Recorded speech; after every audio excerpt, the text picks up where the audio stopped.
merci de votre présence.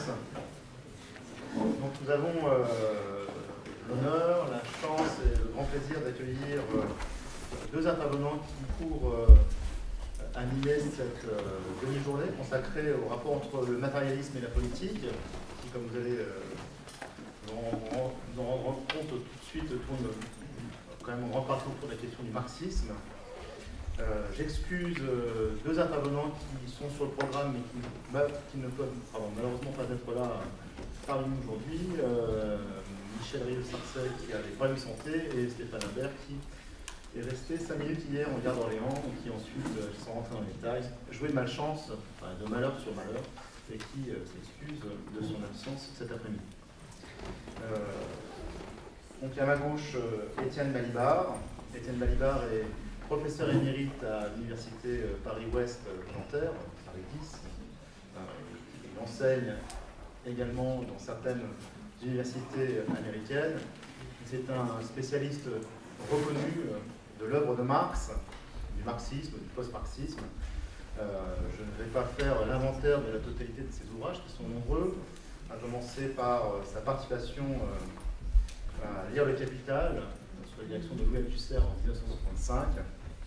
Donc toute une série de textes autour de Marx et du marxisme. La philosophie de Marx, un petit bouquin de 1993, La crainte des masses en 1997, mais aussi tout un travail de philosophes citoyens engagés autour de la question de la citoyenneté, de l'État-nation, de la violence, de la désobéissance civile et civique, de la question des universels. Et simplement pour mentionner son dernier ouvrage en date, me semble-t-il, qui est paru chez Galilée, Seliculum, Culture, religion et idéologie, qui interroge la question du rapport entre le cosmopolitisme et le sécularisme. C'est paru en 2012. Et monsieur Jean-Marc Gangasselin, j'ai du mal à l'appeler monsieur, on se connaît depuis de nombreuses années.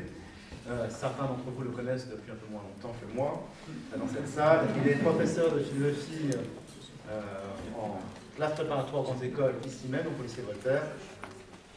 Il est chercheur associé à Sophiapol, au laboratoire de Paris-Ouest Nanterre. Il est chargé de cours également à l'université de Tours, François Rabelais. Et il est l'auteur d'une thèse à paraître, j'espère bientôt, Jean-Marc, sur Habermas. Normalement, elle paraît bientôt.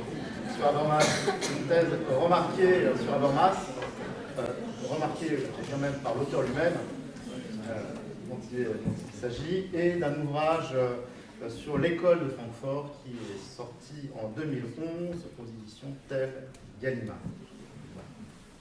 Sans plus attendre, je laisse la parole à Étienne Balibar qui, j'allais dire, ouvre le bal. Merci. Merci Nicolas. Merci beaucoup. Alors, dis-moi un peu quels sont... Moi j'ai une habitude terrible de tutoyer tout le monde et en particulier Nicolas qui a été mon étudiant autrefois et qui est devenu un ami. Bon, j'espère qu'il est beaucoup plus jeune que moi. Oui. Ça marche? C'est pas suffisant? Il paraît qu'on vous entendez mal. Il faudrait augmenter un peu le volume. Mais en fait, moi je ne sais pas du tout comment faire. Je ne veux pas crier comme un fou et ça marche ou ça suffit pas là-bas? Parce que vous m'entendez pas et moi je vous vois pas, donc ça fait un double problème.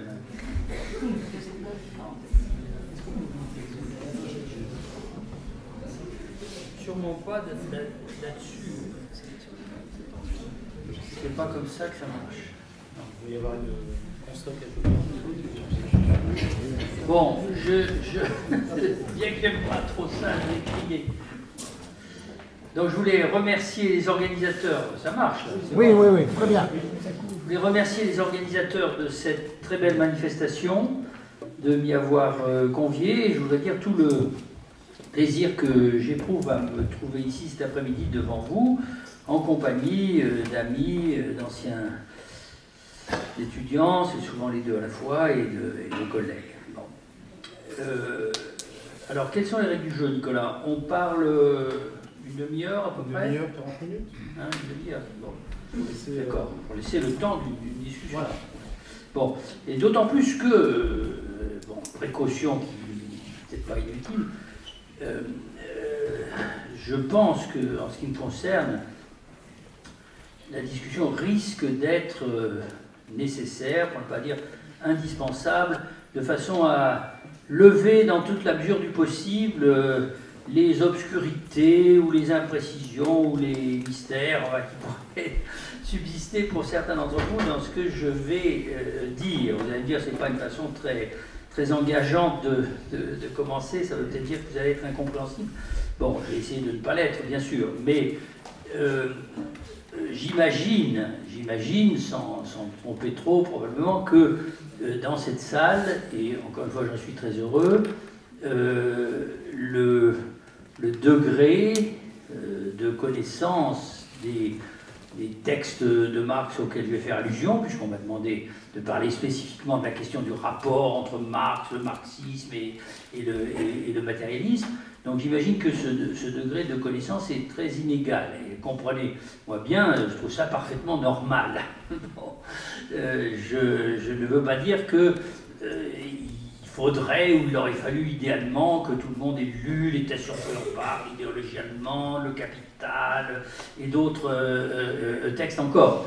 Bon, mais d'un autre côté, il est clair aussi que dans mon projet, il faut revenir sur un certain nombre de questions qui ont été débattues entre les philosophes, et donc aussi bien sûr les enseignants, les étudiants, à propos de l'interprétation de ces textes, qui n'est pas une chose très simple. Bon, malheureusement, je n'ai pas le temps de les reprendre à partir, disons, dans leur totalité, à partir du commencement. Donc je risque d'être un peu allusif sur certains points, et je compte beaucoup sur la discussion pour clarifier, dans toute la mesure du possible, les choses qui auraient besoin de l'être. Bon.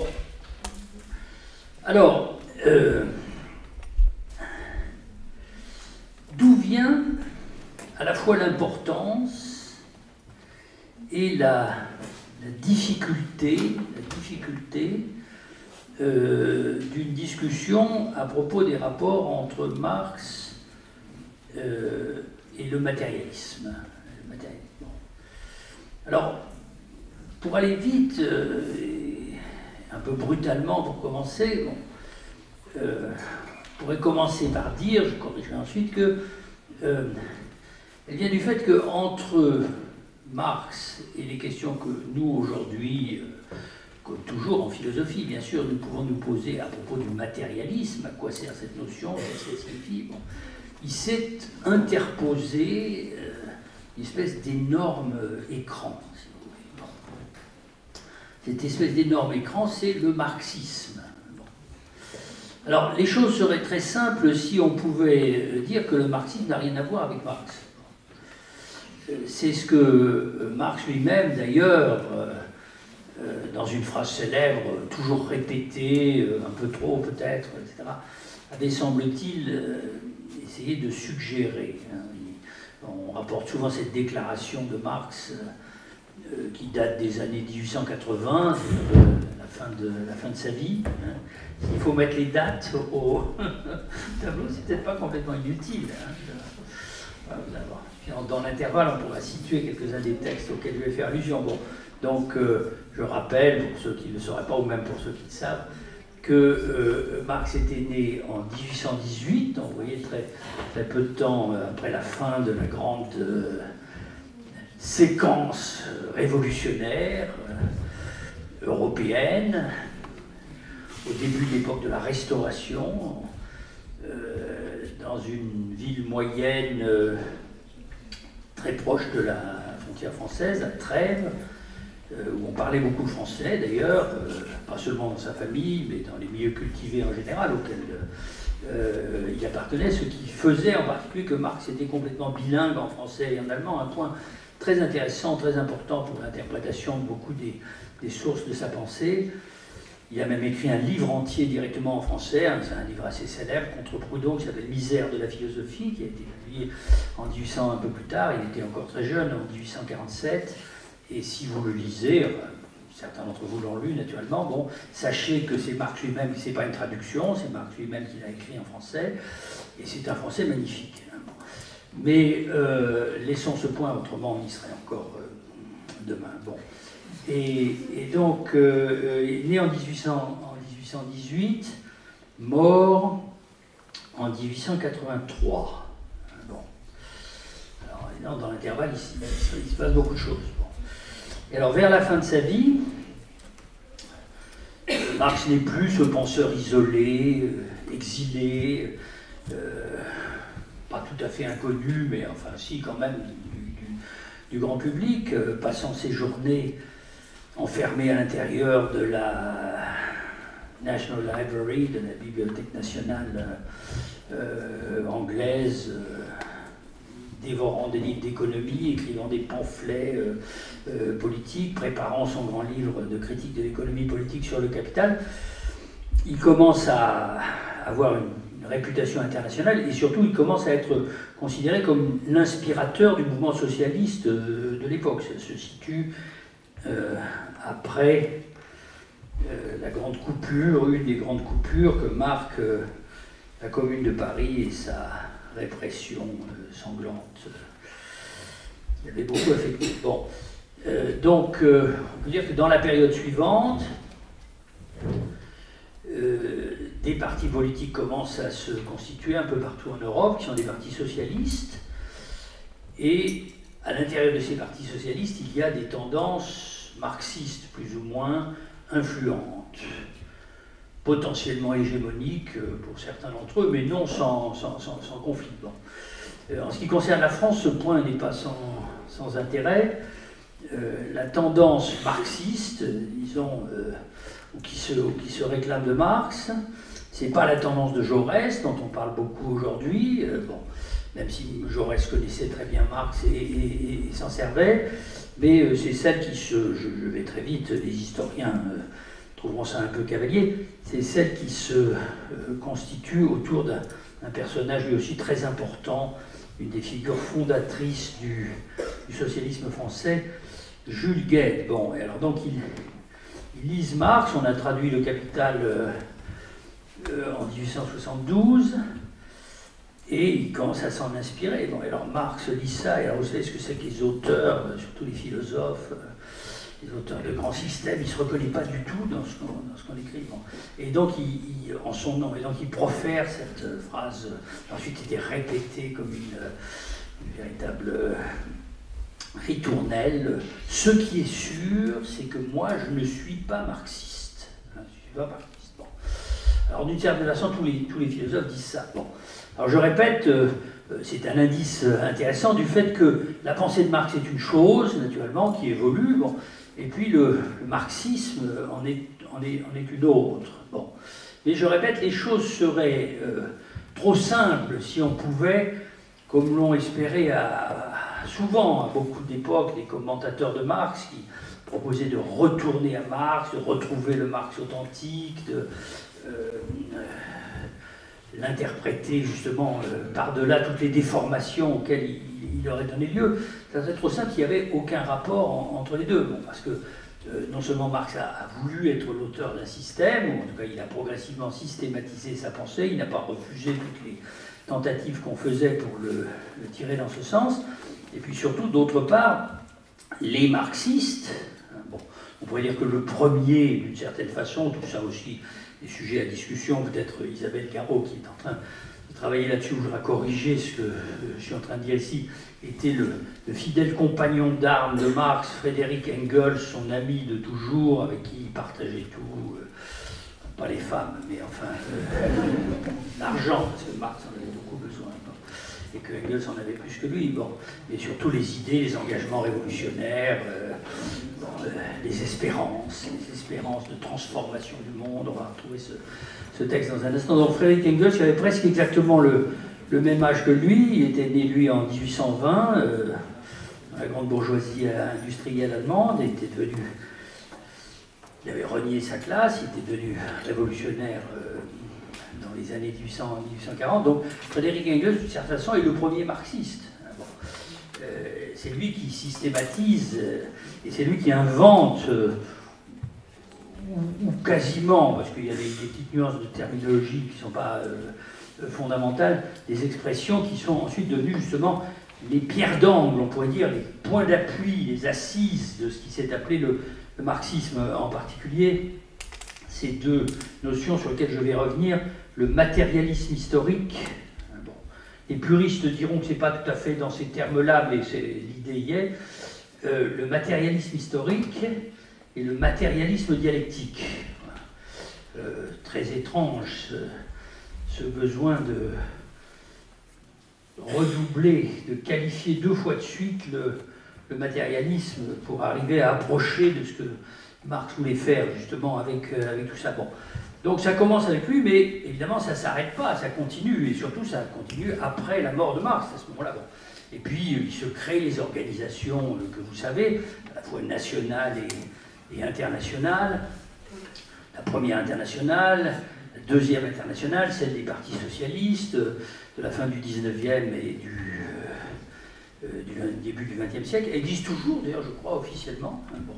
La troisième internationale, issue de la Révolution russe en 1920, tout de suite après la Révolution, dissoute pendant la Deuxième Guerre mondiale par Staline, qui en était en fait le chef, pour toutes sortes de raisons très compliquées dont on parlera, si vous voulez, dans la discussion ou à un autre moment, mais qui tenait à la fois au fait que la multiplicité des partis communistes lui posait des problèmes d'hégémonie, qui n'ont fait que s'amplifier dans la suite. Il y avait des conflits latents, le conflit sino-soviétique plus tard est un exemple tout à fait typique. Et puis il y avait aussi un problème de partage du monde avec l'Empire américain, qui se constituait à la même époque, et qui évidemment était venu libérer l'Europe du nazisme en même temps que les soviétiques de leur côté. Et pour les besoins de l'alliance entre l'URSS et les États-Unis, il est apparu nécessaire de liquider cette organisation qui se proposait de faire la révolution mondiale et qui de ce fait même apparaissait comme un danger, pour ne pas dire un cauchemar, aux yeux d'une partie importante du monde, enfin du monde occidental. Bon, donc, et puis ensuite il y a eu la 4e internationale, enfin ça a déjà commencé un peu avant, fondée par Trotsky, un dissident du communisme soviétique, qui elle aussi existe peut-être toujours encore aujourd'hui, je ne sais pas, ça existe toujours, Isabelle, la 4e internationale. C'est plein de scissions internes de toutes sortes, mais ça existe toujours. Bon, alors toutes ces organisations se réclament du marxisme. Et puis, évidemment, qui dit organisation, donc doctrine, dit corps de doctrine systématisé, orthodoxie, qu'on le veuille ou non, pas nécessairement imposée par la force, bien entendu, mais développée et enseignée comme un ciment et un moyen d'éducation interne au fond à l'organisation, qui dit aussi inévitablement critique interne ou externe, dissidence, donc prolifération de toutes sortes d'écoles de marxisme dont les unes sont, si vous voulez, orthodoxes au regard de telle ou telle organisation ou hérétiques. Bon, alors évidemment, tout ça c'est une longue histoire très compliquée, qui ne peut pas être mon objet aujourd'hui bien sûr, mais qui, je le répète, fait en quelque sorte écran entre Marx et nous. Bon. Et alors je dirais, pour conclure ce point d'introduction un petit peu formel, que ce qui rend la question compliquée, c'est que nous recevons Marx à travers le marxisme, bien sûr. Bon. Le marxisme est vivant. Il y a quelques années, on avait décrété qu'il était mort, qu'il était fini, que ça n'intéresserait plus personne, parce que les régimes, justement, de type socialiste, où les partis s'étaient effondrés ou avaient perdu en crédibilité. Et puis depuis quelques années, vous voyez bien que la situation est en train de changer à nouveau. Je plaide pour personne, je ne suis pas en train de vendre, de distribuer des cartes de marxisme, rassurez-vous. Bon. Mais comme évidemment le cœur du marxisme, quel rapport avec le matérialisme, on essaiera d'en parler dans cette séance. Le cœur du marxisme, c'est l'idée que le capitalisme, système économique et aussi politique, bien entendu, dans lequel nous vivons plus que jamais aujourd'hui, est un système de domination d'une partie de la société par une autre. Alors, dans le langage marxiste traditionnel, ça se dit c'est un système de classe, un système de domination de classe, bon, non seulement de domination, mais d'exploitation du travail d'une partie de la société par une autre, ou en tout cas par le système lui-même. Bon. Et puis d'autre part, c'est aussi un aspect très important de la doctrine marxiste qui ne va pas du tout de soi, ça va sans dire naturellement. L'idée de Marx et de ses successeurs était aussi que le capitalisme est un système intrinsèquement contradictoire. Bon, alors les contradictions apparaissent au grand jour dans les périodes de crise. Plus les crises sont profondes, évidemment, plus les marxistes ont tendance à penser qu'on a ici la révélation, la mise en évidence de la profondeur des contradictions internes du capitalisme, du fait qu'elles sont au fond insolubles à l'intérieur de ce système, et que pour les résoudre, il faudrait en changer, c'est-à-dire le transformer en autre chose. Comment? Bon, arrive le mot révolution, qui est à la fois, si vous voulez, la solution et l'énigme, puisque je suppose qu'on sache ce que c'est qu'une révolution et où elle va. Alors toutes ces idées-là qui, il y a quelques années, il y a une vingtaine d'années après la chute du mur de Berlin, et d'autres événements simultanés avaient été décrétés définitivement périmés. Ce qui est amusant, c'est que souvent, un petit peu comme dans les histoires psychanalytiques, c'est-à-dire qu'on dit deux choses à la fois. On dit, premièrement, elles sont très dangereuses, elles conduisent à des situations insupportables, de dictature, d'autres formes d'oppression, de totalisme, etc. Deuxièmement, elles sont complètement inefficaces. Hein, bon, alors, être dangereux et être inefficace, c'est pas tout à fait la même chose, évidemment. En plus, on peut poser la question de savoir pour qui. Hein, bon. Et troisièmement, elles sont incohérentes. Bon. Le fait est que cette idée, sous nos yeux, en ce moment, est en train de régresser. Il y a même un ouvrage publié par un économiste français qui a un très grand succès en ce moment aux États-Unis, qui n'est pas marxiste, c'est Thomas Piketty, mais qui s'appelle « Le capital au XXIe siècle », ce qui est une façon de faire un clin d'œil, au fond, à la problématique dont nous parlons ici, pour suggérer que finalement, tout bien considéré, la question des contradictions, des crises et des aspects oppressifs ou inégalitaires du capitalisme n'est pas une question si absurde ou si périmée que ça. En conséquence, évidemment, le marxisme redevient un objet d'intérêt, le marxisme redevient un objet d'étude, et la question, toujours la même question, autour de laquelle je suis en train de tourner, c'est de savoir quel rapport il y a exactement entre le marxisme et la pensée de Marx, est une question qui provoque beaucoup d'intérêt et qui de toute façon appartient à l'histoire des idées et à l'histoire de la philosophie. Alors, je répète, la raison pour laquelle le point de départ, au fond, c'est que le marxisme, ou les marxismes de toutes sortes, ont adopté sur la question des rapports de Marx et du matérialisme deux positions diamétralement opposées. D'un côté, les marxistes ont dit il faut ajouter du matérialisme à Marx. Il faut ajouter du matérialisme à Marx.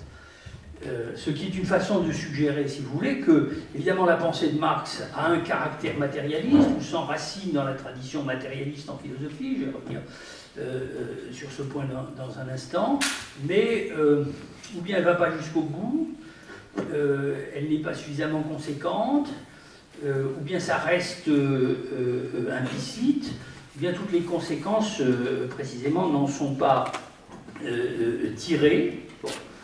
Et donc, il manquerait à Marx quelque chose, au fond, au texte de Marx, pour ce qui est de la reconnaissance et de l'affirmation d'une position matérialiste en philosophie. Alors, dans ces conditions, évidemment, il faut se proposer de l'ajouter, ou de l'expliciter. Alors, le type même de cet ajout, c'est ce que je viens de montrer ici, c'est-à-dire matérialisme historique ou matérialisme dialectique, surtout matérialisme dialectique. Parce que là, j'abuse un petit peu en suggérant que ça vient d'Engels. Engels a parlé de dialectique matérialiste, mais fondamentalement, l'idée du matérialisme dialectique est une idée qui s'est cristallisée au sein des partis marxistes organisés, et tout particulièrement des partis de la Troisième Internationale, ce qui a accrédité cette notion, et précisément cette dichotomie. C'est un opuscule qui a été très célèbre en son temps, publié sous le nom de Staline, le dirigeant, penseur et dirigeant politique de la révolution russe et et de l'État soviétique. Attendez, je reviendrai à ça ensuite, mais l'avantage de ce tableau. Bon, Staline, en 1900... C'est quoi l'année de matérialisme? Non, laisse Nicolas, je vais vous débrouiller.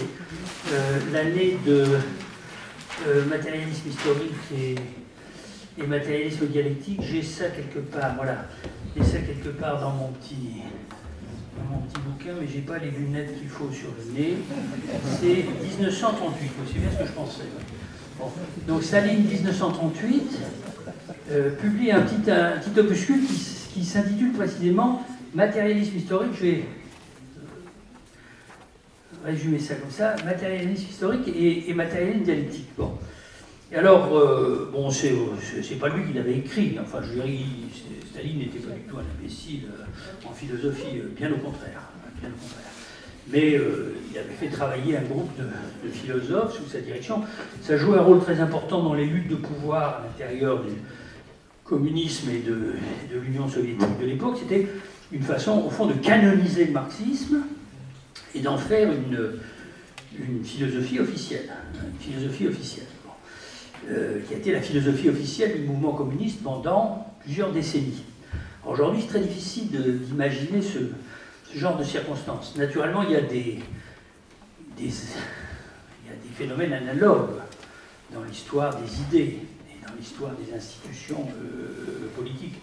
Celui qui offre les ressemblances les plus frappantes, naturellement, avec l'institution du matérialisme historique et du matérialisme dialectique par Staline en 1938, et qui s'étend évidemment sur une période beaucoup plus longue, c'est l'officialisation de la philosophie d'Aristote, ou de la philosophie d'Aristote transformée par saint Thomas au Moyen-Âge, à l'intérieur de l'Église catholique. Bon, d'ailleurs, est une des raisons qui ont permis aux commentateurs, aux historiens, aux sociologues qui s'intéressent à l'histoire du communisme, de dresser une sorte de grand tableau des analogies entre le fonctionnement de l'Église et le fonctionnement du marxisme officiel, entendu en ce sens-là, qui comporte lui aussi des aspects ecclésiastiques, sauf que les prêtres, si vous voulez, ou les théologiens sont des philosophes, et que ces philosophes se réclament du marxisme comme les autres se réclamaient de saint Thomas. Bon.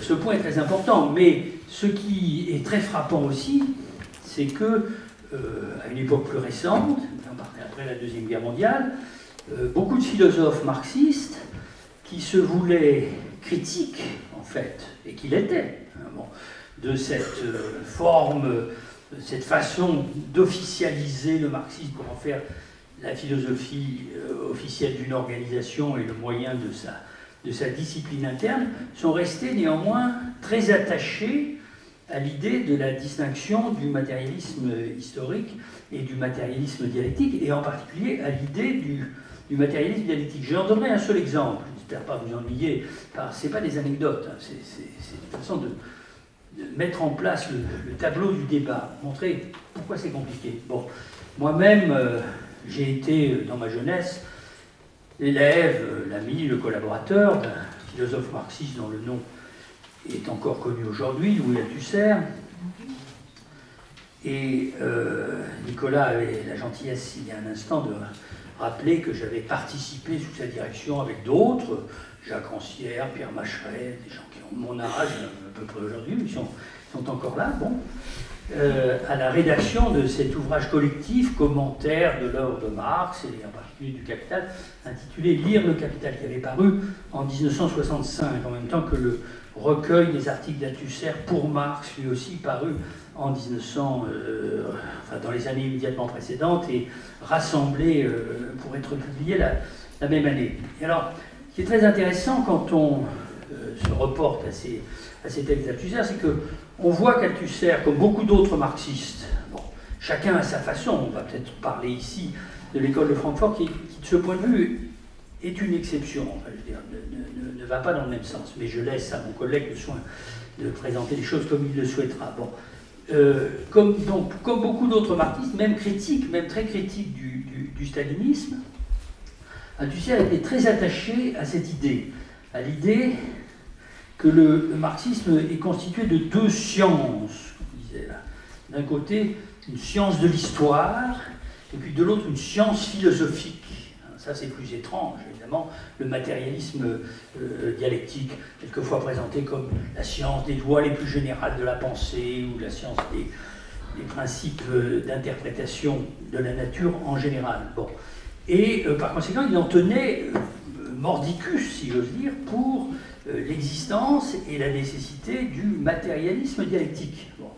Et dans Lire le Capital de 1965, que j'ai relu pas très longtemps pour les besoins d'une autre discussion, je ne me souvenais pas de tous les détails de ça. Il y a un chapitre terrible, une attaque extrêmement violente contre Gramsci, une autre des grandes figures du marxisme de l'époque, le dirigeant emprisonné, martyr, on pourrait dire, du fascisme, dirigeant du Parti communiste italien, qui lui, au contraire, rejetait la notion du matérialisme dialectique et défendait ce qu'on a appelé à l'époque une position historiciste, c'est-à-dire l'idée que le marxisme est essentiellement une réflexion à la fois théorique et pratique sur l'histoire, hein, le cours de l'histoire et ses développements relativement imprévisibles, les rapports de force politique qui s'établissent en son sein. Alors quand vous lisez le texte d'Althusser, qui est très mauvais, je veux dire, hein, c'est l'impression qu'il a fait, il y a d'autres choses dans Lire le Capital que je trouve très remarquables, et ce chapitre-là est catastrophique. Il a quelque chose de stalinien, justement, même si Althusser n'est pas lui-même un stalinien à proprement parler, parce qu'il consiste à dire, attention, halte là, hein, vous sortez du marxisme parce que vous êtes en train d'oublier le matérialisme dialectique. Et si vous oubliez le matérialisme dialectique, vous courez de grandes chances d'oublier le matérialisme tout court, de tomber en dehors du matérialisme. Bon.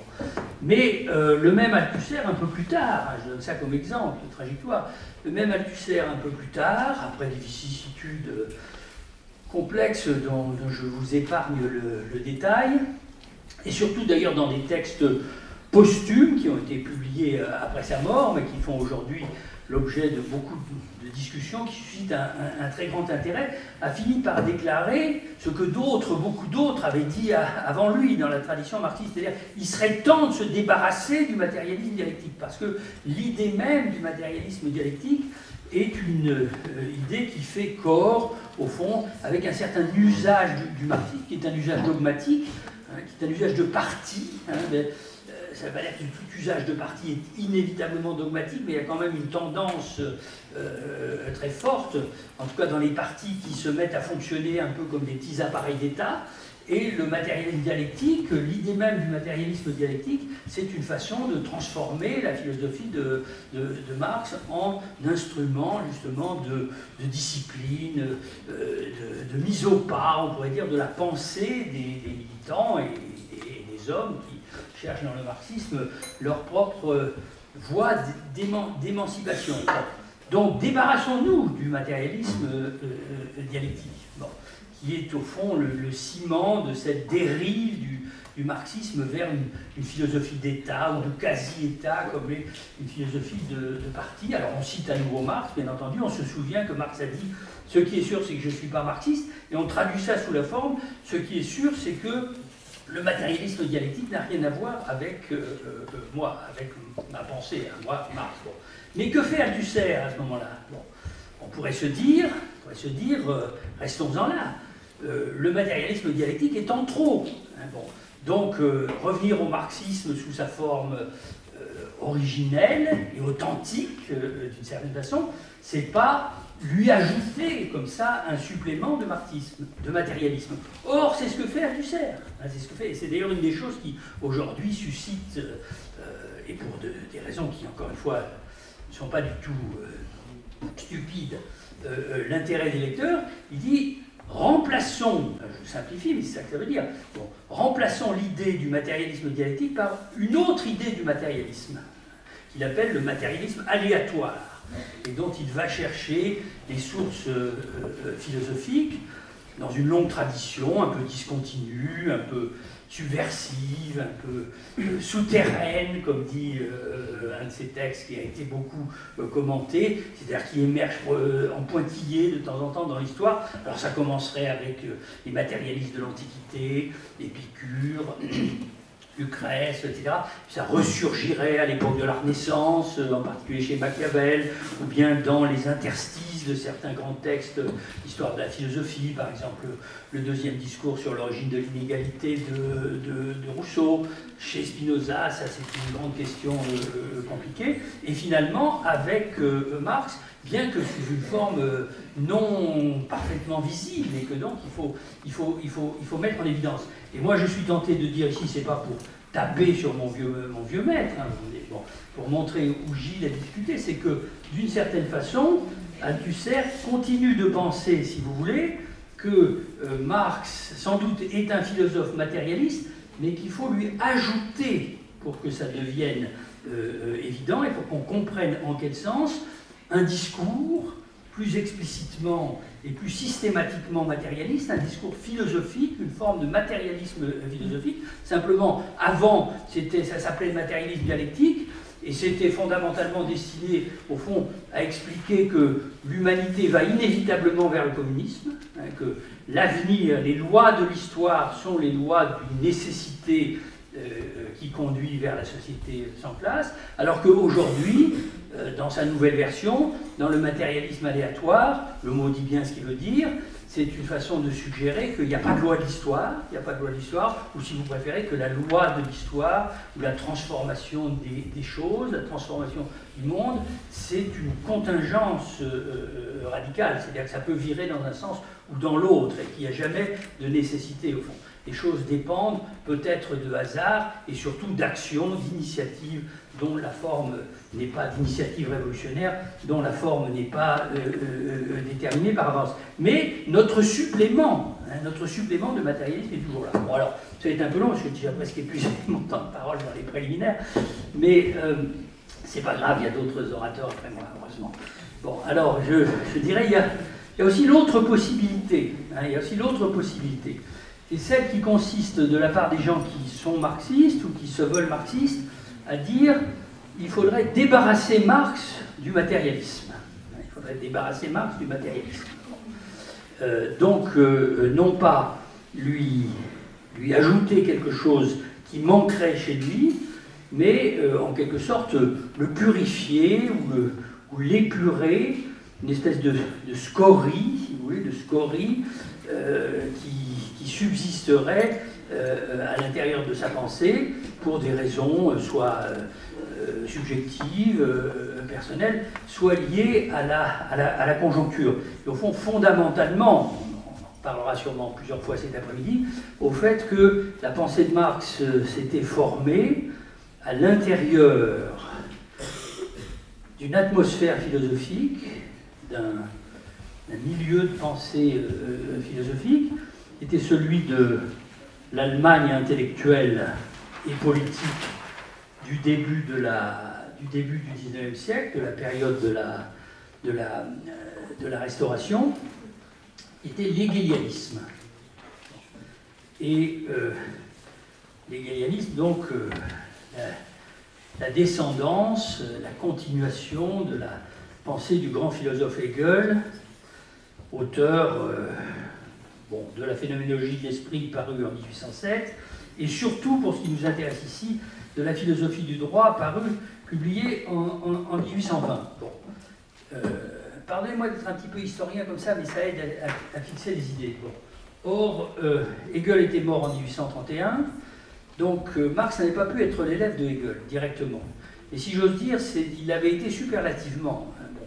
Pourquoi? Parce qu'il avait fait toute sa formation intellectuelle comme étudiant, il était étudiant de philosophie et de droit en même temps, à Berlin, en suivant les cours des élèves de Hegel.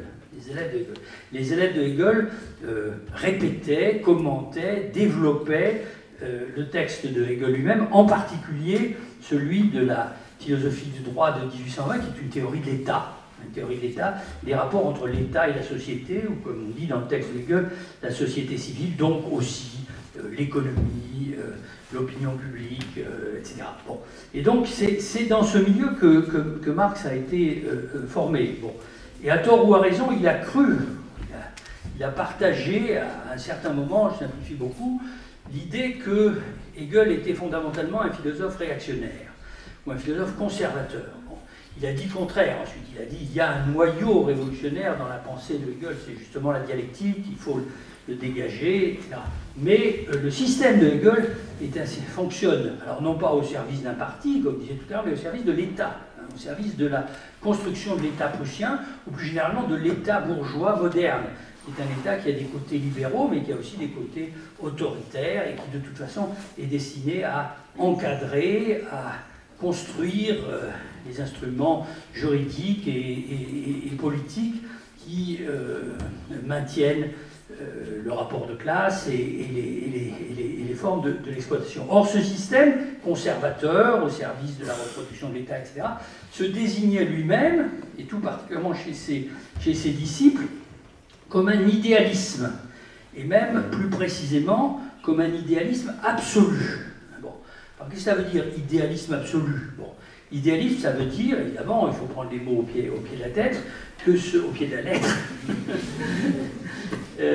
au pied de la lettre, ça veut dire que Hegel a une vision de l'histoire, de la société, de la morale, finalement de l'existence humaine, qui est dirigée par une idée, qui est en quelque sorte complètement polarisée par la nécessité, la possibilité et la nécessité de réaliser progressivement une certaine idée. Alors ici, ne nous y trompons pas, l'idée de Hegel, l'idée que Hegel voit se réaliser dans l'histoire, c'est pas l'idée de la contrainte, hein. C'est même pas l'idée de l'ordre, bien que ça joue un rôle important, mais c'est l'idée de la liberté, hein. Simplement, il faut que cette liberté soit elle-même organisée, il faut qu'elle soit réglée, si vous voulez. C'est à ça que sert le droit, c'est à ça que sert l'État. Mais Hegel parle non seulement d'idéalisme, mais, ou lui, en tout cas ses successeurs, parlent d'idéalisme absolu. Bon, d'idéalisme absolu. Alors, un idéalisme absolu, ça veut dire un idéalisme qui forme un système complet. Ça veut dire un idéalisme au-delà duquel, si vous voulez, d'une certaine façon, aucune histoire n'est plus possible, et en particulier aucune révolution n'est plus possible. Donc c'est fondamentalement ça que ça revient à dire. C'était une façon de mettre en place la grande équation de la liberté et de l'État, ou de l'organisation de l'État. Bon. Alors évidemment, contre ça, on peut comprendre, c'est ce que vont dire les commentateurs de Marx, on peut comprendre que Marx ait voulu renverser les choses radicalement, une métaphore dont il se sert d'ailleurs souvent, remettre les choses sur leurs pieds, bon, non pas pour se débarrasser de la liberté, mais pour se débarrasser de l'État. Bon. C'est-à-dire pour mettre la liberté en rapport ou en correspondance avec un mouvement révolutionnaire, un processus révolutionnaire, un idéal révolutionnaire. Il y a aussi évidemment de l'idéal qui joue son rôle dans cette affaire, et comme dont les principes fondamentaux au fond sont ceux de l'égalité, Il s'agit d'aller jusqu'au bout de la revendication d'égalité qui anime les mouvements d'émancipation ou les mouvements révolutionnaires de l'époque classique. Et j'espère que vous me suivez, comme pour Hegel, la fusion de la liberté et de l'État, ça s'appelle l'idéalisme ou l'idéalisme absolu, et bien pour Marx, la fusion de la liberté et de la révolution, ou l'unité organique, intrinsèque en quelque sorte, de ces deux notions, ça s'appellera le matérialisme, où ça puisera son argumentaire philosophique, ses raisons philosophiques, non pas dans la tradition idéaliste, mais dans la tradition matérialiste, qui est une longue tradition très compliquée, qui appartient elle aussi, bien sûr, à l'histoire de la philosophie. Alors je reviens toujours, j'espère que vous me suivez, je reviens toujours à mes marxistes. Les marxistes. Alors ça, c'est des marxistes opposés, si vous voulez, aux précédents. C'est pas les marxistes qui disent il faut rajouter du matérialisme à Marx, il ne l'est pas encore suffisamment, mais c'est les marxistes qui disent qu'il faut débarrasser Marx du matérialisme. Parce que le matérialisme, c'est une espèce d'instrument, une espèce de boîte à outils, de carquois, de flèches et d'armes. C'est un pistolet, au fond, dont Marx a été obligé de se servir contre l'idéalisme et surtout contre l'idéalisme absolu. Mais malheureusement, avec ces armes, arrivent toutes sortes de conséquences indésirables. Parmi les conséquences les plus indésirables, je crois que Isabelle Garot souhaite reprendre la question d'un autre point de vue, et je ne veux pas du tout prescrire la façon dont elle posera le problème, mais il y en a deux en particulier qui n'ont cessé, évidemment, d'embarrasser les marxistes, et tout particulièrement, et d'autant plus, je dirais, que leurs convictions révolutionnaires, ou leur sentiment que la révolution était à l'ordre du jour, qu'il y a une espèce d'urgence révolutionnaire, était plus forte. Bon. Ces deux éléments, c'est quoi? Bon, c'est premièrement, alors excusez-moi, j'avais des mots philosophiques un peu techniques, mais pas trop difficiles à comprendre. Bon. Premièrement, le réductionnisme. Premièrement, le réductionnisme. Bon, alors, on appelle traditionnellement en philosophie réductionnisme, surtout dans la théorie de la connaissance, dans la classe de philo, là je parle aux élèves, bon, toute doctrine, au fond, il y a une définition classique du réductionnisme, qui était d'ailleurs présentée le plus souvent dans une définition du matérialisme, quand j'étais moi-même élève de classe de philo, de classe terminale, qui se disait quelque chose comme « c'est la réduction du complexe au simple ». Donc, le réductionnisme, c'est l'idée que les formes complexes, en particulier les formes de la pensée, qui sont complexes par définition, de l'intelligence, de la production des idées, de l'invention des discours, etc., doivent, en dernière analyse, s'expliquer ou se ramener par des causes matérielles qui sont beaucoup plus simples qu'elles, et qui relèvent du mouvement de la matière ou du caractère matériel, des aspects matériels de l'existence humaine. Par exemple, le corps, le travail, etc. Bon. Donc, les marxistes à qui je pense ici, je vais donner des noms aussi, sont des marxistes pour qui Marx, en se déclarant matérialiste, a couru le risque d'introduire à l'intérieur de sa philosophie une tendance réductionniste, c'est-à-dire une tendance à réduire les idées, la pensée à ses propres conditions matérielles, pour ne pas dire ses conditions physiques ou en tout cas vitales. Et ceci est manifestement en contradiction, au fond, c'est ce que veulent dire ces marxistes-là, c'est manifestement en contradiction avec ce que font les marxistes, parce que les marxistes, en tant que militants, en tant que philosophes, en tant que révolutionnaires, ne sont pas du tout des gens qui essayent de se passer des idées ou de les ramener à des processus matériels. Au contraire, des gens qui cherchent à développer au maximum des idées nouvelles et à faire en sorte, comme le dit une autre phrase célèbre de Marx, que ces idées deviennent des forces matérielles, mais en s'emparant des masses, comme dit là, c'est-à-dire en devenant populaires, en devenant convaincantes pour une grande masse d'hommes. Et si elles ont besoin de devenir des forces matérielles, c'est qu'au départ, elles ne le sont pas. C'est donc que, d'une certaine façon, il y a une puissance des idées, pas seulement une puissance de la propagande, mais une puissance de l'imagination, puissance de l'invention, dont on ne peut pas se passer si on veut être un révolutionnaire, et le réductionnisme est complètement contradictoire avec ça. Et la deuxième raison pour laquelle le matérialisme apporte ou semble apporter avec lui à l'intérieur du marxisme des conséquences hautement indésirables, c'est ce que j'appelais à l'instant le déterminisme. Bon, alors là encore, on va faire un détour pour s'expliquer sur les usages et le sens du mot déterminisme en philosophie, mais prenons-le de la façon la plus immédiate et peut-être la plus simpliste possible. Le déterminisme, ce n'est pas simplement l'idée qu'il y a des causes, ça évidemment tout le monde est prêt à l'admettre, et on voit bien que l'un des grands intérêts du marxisme, c'est d'avoir rendu possible la connaissance des causes, ou de certaines causes, le raisonnement sur les causes, l'efficacité des causes, dans le domaine de la politique et de l'histoire, et en particulier les causes économiques, mais pas seulement. Bon.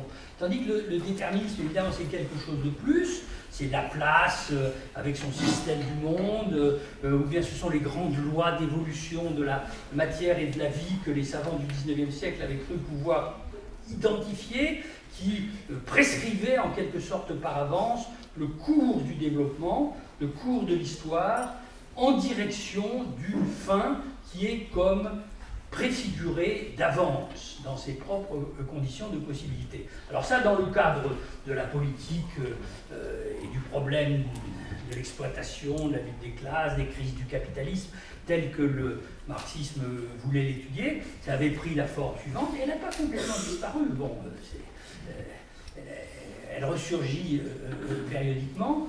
Le développement des contradictions du capitalisme, la succession de ces crises, au besoin par l'intermédiaire de luttes sociales, de conflits et de contradictions de classe, conduit inévitablement, avec une nécessité que Marx lui-même dans certains textes appelle une nécessité naturelle, ou la nécessité de certaines lois naturelles, vers un résultat inéluctable qui est la société sans classe, donc le socialisme ou éventuellement le communisme. Et alors ces marxistes auxquels je fais allusion, alors il faut quand même donner quelques noms. Alors le meilleur exemple, il y en a bien d'autres, le meilleur exemple de ce point de vue, eh bien c'est justement Gramsci, ou le premier exemple auquel nous pouvons penser, qui en tant que leader du mouvement révolutionnaire des conseils de fabrique à Turin, qui en 1918, qui suit immédiatement la révolution russe, avait écrit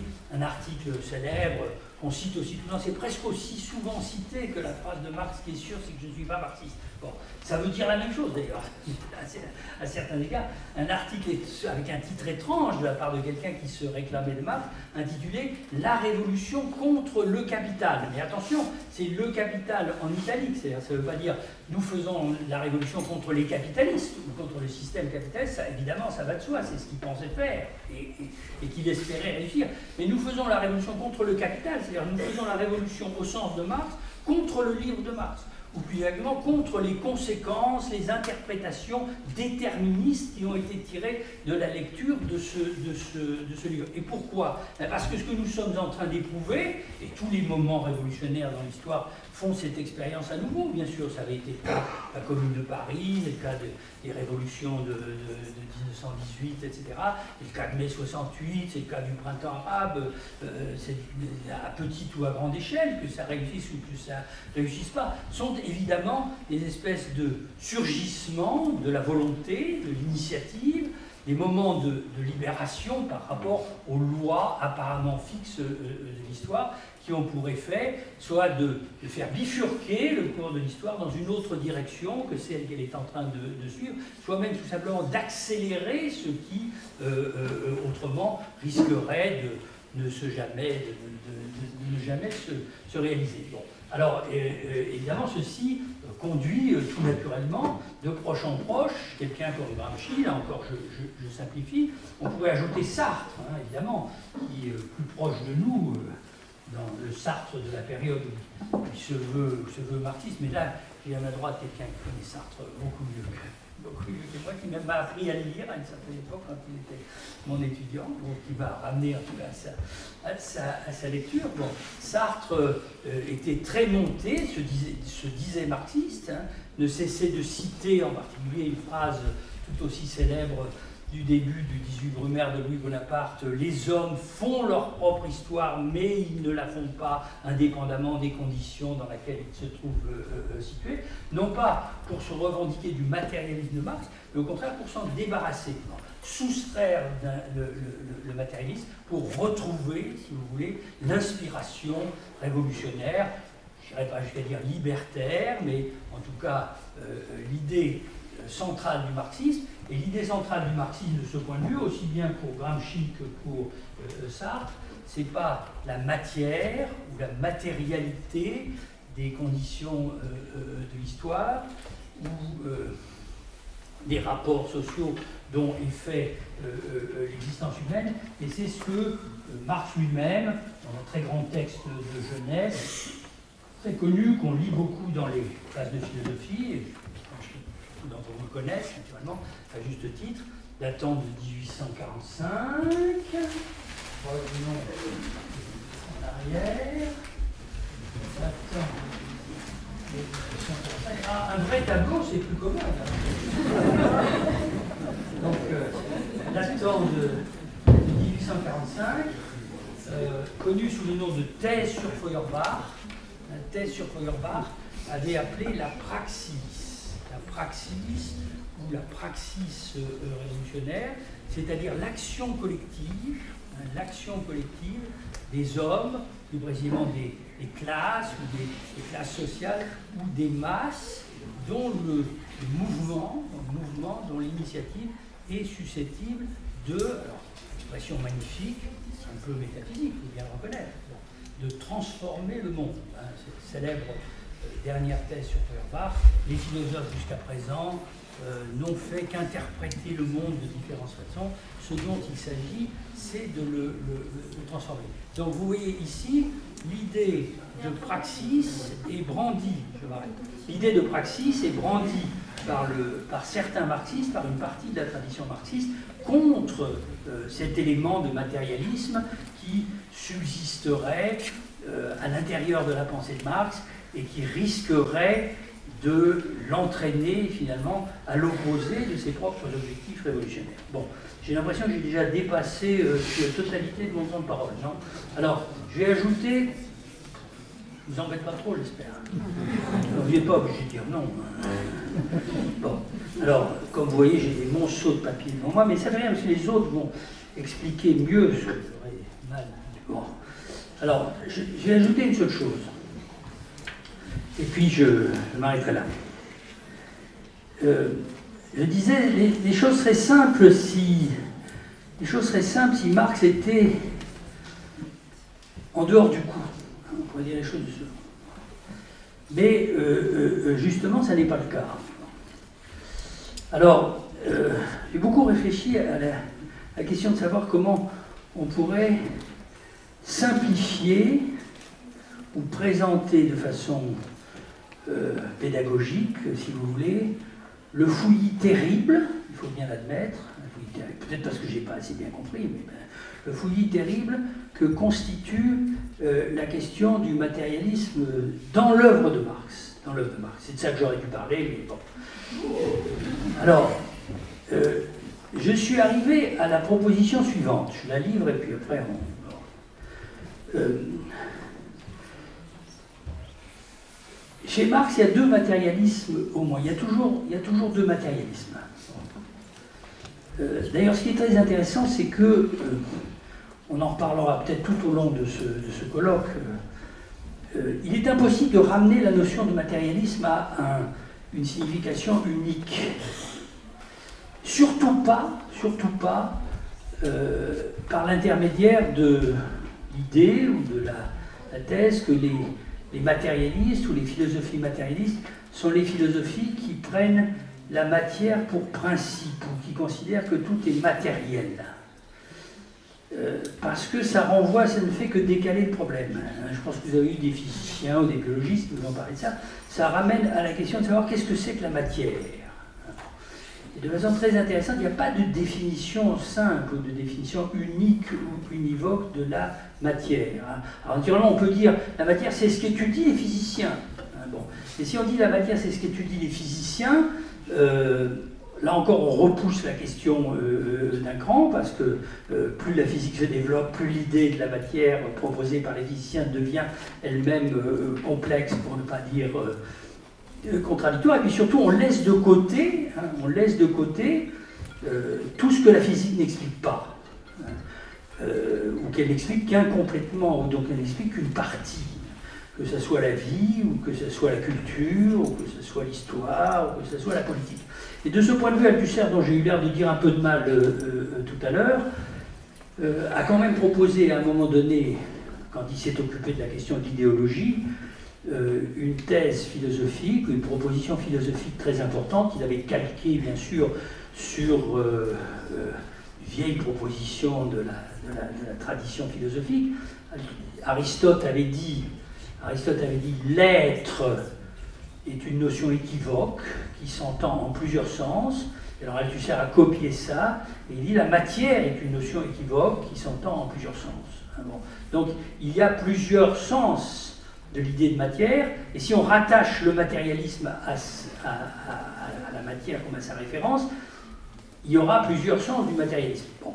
Alors, à partir de là, on peut mieux comprendre peut-être pourquoi le matérialisme, qui est presque toujours une philosophie polémique, hein, c'est-à-dire qui veut réfuter l'idéalisme, et derrière l'idéalisme, en tout cas chez nous, en Europe, dans la tradition occidentale, le grand adversaire, c'est la religion. Hein, c'est la religion. Donc le matérialisme est fondamentalement une anti-religion, ce qui ne met pas toujours à l'abri d'ailleurs de devenir une religion à son tour, comme je l'exposais tout à l'heure. Bon. Donc il y a toujours plusieurs possibilités, et ça se divise en deux. Mais chez Marx, et j'ai fini, chez Marx, on voit bien que deux grandes possibilités ont été explorées. Et ce qui est très intéressant, évidemment, c'est de lire à la lumière de ce schéma d'explication des ouvrages, les plus importants peut-être, dans lesquels on a les deux. On a les deux. C'est-à-dire où Marx ne choisit pas d'une certaine façon, ou en tout cas il est obligé de passer en permanence de l'un à l'autre. Alors, le plus important d'entre eux, évidemment, c'est Le Capital, publié en 1867. Quelles sont ces deux possibilités? Bon. La première, c'est celle qui identifie le marxisme, le matérialisme, excusez-moi, à l'explication ou l'interprétation de l'histoire en termes de rapports sociaux. Donc, ce premier matérialisme-là, si vous voulez, c'est celui qui met au centre l'idée des rapports sociaux. Rapports sociaux, notion très générale, dans la fameuse préface à la contribution à la critique de l'économie politique, il y a ces phrases dont vous vous souvenez peut-être, dans la production des moyens de leur existence, les hommes entrent dans des rapports indépendants de leur volonté, des rapports sociaux indépendants de leur volonté, rapports qui dépendent toujours de la forme sous laquelle est organisée la production dans la période de l'histoire à laquelle il se trouve. Bon. Donc la notion de rapports sociaux est une notion qui ne se sépare pas évidemment de l'étude de l'exploitation, et de la domination qui l'accompagne ou qui se superpose à elle.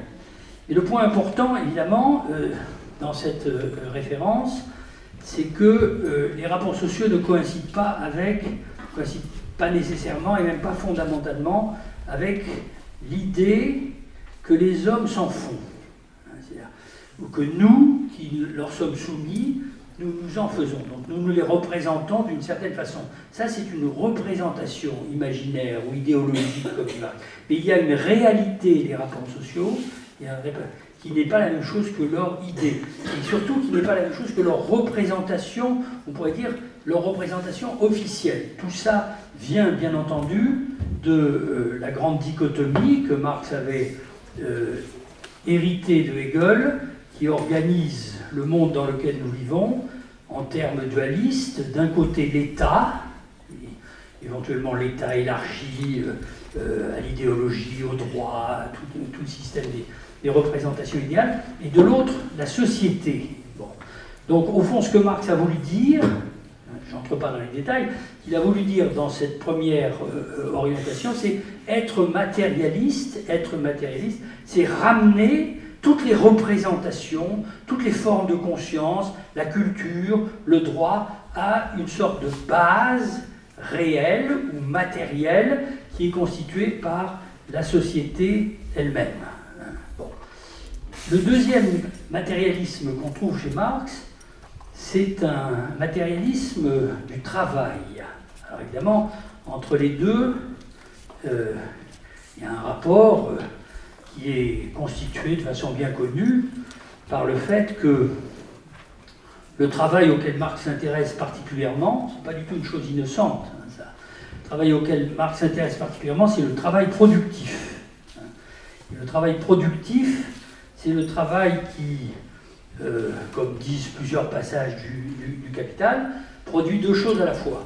D'un côté, des objets, des biens de consommation, éventuellement de plus en plus aujourd'hui des objets d'usage qui sont eux-mêmes immatériels, des immatériaux, donc ce n'est pas nécessairement du bœuf bouilli, ou bien de l'automobile, ou bien de la maison de campagne, ou bien des bâtiments scolaires, mais ça peut être des programmes informatiques, ou ça peut être des œuvres culturelles. Bon, tout ça, ce sont des objets d'usage. Mais Marx continue en expliquant que le travail qui est productif, en tout cas dans la société où nous nous trouvons nous-mêmes aujourd'hui, en même temps qu'il produit des objets d'usage ou d'utilité, c'est-à-dire des machines, des outils, des instruments, des objets de consommation, produit aussi un accroissement de la valeur du capital. Ce que, dans son jargon un peu technique, alors on traduisait traditionnellement comme ceci, il appelle plus-value.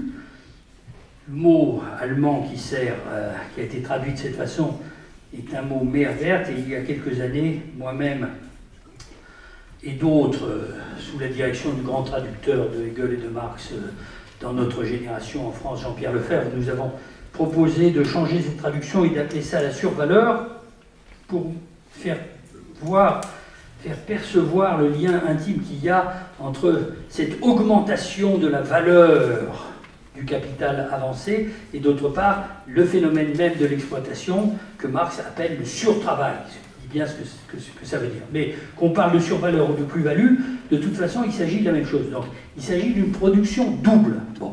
Alors évidemment le fait que le travail soit du travail productif et que d'autre part les rapports sociaux constitutifs de la société sur lesquels s'élève l'édifice de la culture, de l'État, de l'idéologie, de l'enseignement, du discours, soient essentiellement des rapports de production, rapports sociaux de production, ça établit un lien entre les deux. C'est sur ce lien que Marx a travaillé, bien sûr. Mais ça n'en fait pas pourtant purement et simplement la même chose, et surtout du point de vue du matérialisme, ça n'entraîne pas dans la même direction. Pourquoi ? Parce que ici, en haut, l'accent est mis sur le social, par opposition au juridique, à l'étatique ou à l'idéologique, une espèce de renversement de perspective dans la compréhension des sociétés qui s'est opéré, si vous voulez, entre Rousseau, Hegel d'un côté et Marx de l'autre. Et de l'autre côté, l'accent est mis sur le travail, que Marx définit tout à fait explicitement, bien sûr, dans des passages fondamentaux du Capital, comme un rapport à la nature. Comme un rapport à la nature. On pourrait dire nature matérielle, mais ça serait un peu redondant, évidemment. Bon.